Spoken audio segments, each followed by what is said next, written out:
আমরা গোপন সংবাদের ভিত্তিতে তথ্যপ্রাপ্ত হই যে শেরপুর জেলার ঝিনাইগাতি থানার সীমান্তবর্তী এলাকা থেকে একটি বড় অসাধু মাদক পাচারকারী চক্র তারা বিভিন্ন অভিনব পন্থা অবলম্বন করে সীমান্তবর্তী এলাকা দিয়ে মাদক পাচার করে এদেশে নিয়ে আসে এবং বিভিন্নভাবে হাত ঘুরিয়ে তারা ঢাকা মহানগরী সহ দেশের বিভিন্ন বড় বড় শহরগুলোতে তারা সরবরাহ করে আসে। তো উক্ত তথ্যের ভিত্তিতে আমরা তাদেরকে অনুসরণ করতে শুরু করি এবং একাধিক অভিযানের প্রচেষ্টা চালানো হয়। পরবর্তীতে তাদের সকল তথ্য যাচাই বাছাই এবং তথ্য প্রযুক্তির সহায়তা নিয়ে আমরা গতকালকে 23 জানুয়ারি 2026 তারিখ আনুমানিক রাত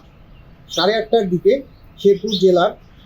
চরমচিয়া ইউনিয়নের মকসুদপুর নয়াপাড়া সাকিনস্থ এলাকা হতে একটি ট্রাক এবং 3 জনকে গ্রেফতার করতে আমরা সক্ষম হই। RICL TMX, যুগের পর যুগ স্থাপনা থাকে মজবুত। গ্রেফতারকৃতরা হলেন মোহাম্মদ বিলাল মিয়া, পিতা মোহাম্মদ মোশাররফ হোসেন, মোহাম্মদ রিয়াদ হোসেন, পিতা মোহাম্মদ জাকির হোসেন,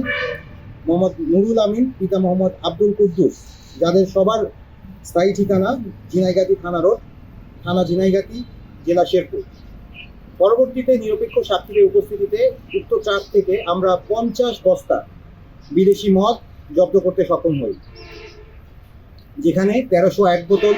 মদ ছিল,